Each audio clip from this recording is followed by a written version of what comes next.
Okay, now we're going to go over loops. Going to go to our materials, lectures, open up loops. Okie dokie.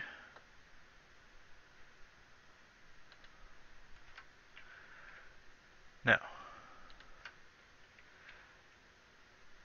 time for some fun loop sessions. So, what is a loop and what do we need them for? Well, if you want to repeat some logic, say you have something that you need done over and over again, and you don't want to pull out blocks for every time you need it to happen, especially if it's the same exact logic. There are different types of loops to help you dictate how many times you actually want something to happen. If you want it to go on forever, there's something for that. If you want it to happen a certain number of times or until some sort of condition is met, you can do all of that. So like I said, why are they there? It's the reuse of logic. If we did not have loops in programming, there would be so many things that would be so tedious they would be impractical, such as even something like counting. Redundancy is removed. That's pretty clear. If you have a lot of the same thing repeated, it becomes kind of pointless. And it provides something called iterative logic, which would be if you had like a counter from 1 to 10, you can actually utilize that value as you are walking through the loop multiple times. Here are what the loops look like. You have the indefinite one, which is represented with a forever block. It is like a while loop in normal programming conditions, with no conditional to stop it. You would have to stop it explicitly yourself with this stop script that you see. And we have another indefinite one with a condition called repeat until.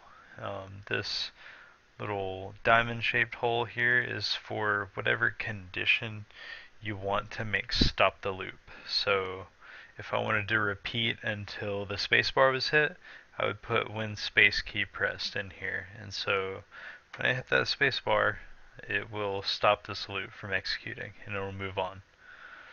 And then right here we have a definite loop, which repeats whatever is in here exactly 10 times. The forever loop, obviously it just goes on with no conditional whatsoever.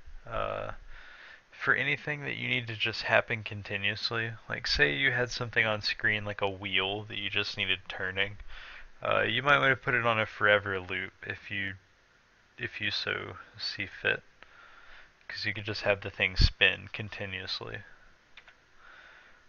Okay, the conditional that I talked about for the repeat until is right here, this diamond, and whatever logic you have in here will just repeat until that conditional is satisfied. It could be, as I mentioned before, control being hit, or the sprite hitting something, or a value is reached while you're counting, anything you want.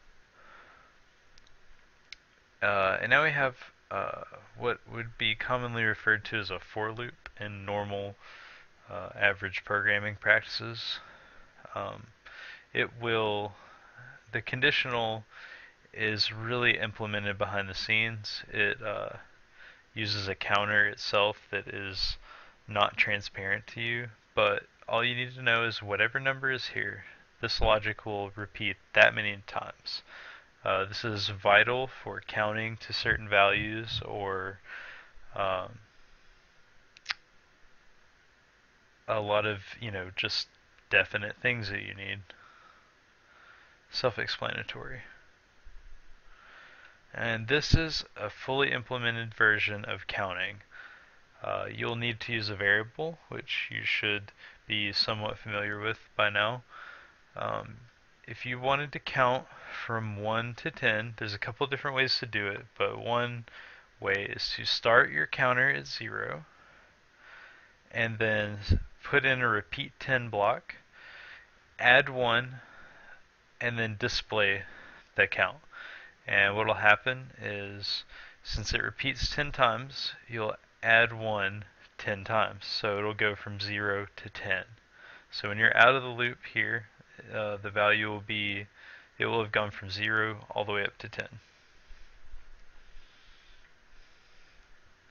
And next we'll be going over the example. So if you watch the next video, we'll go over that.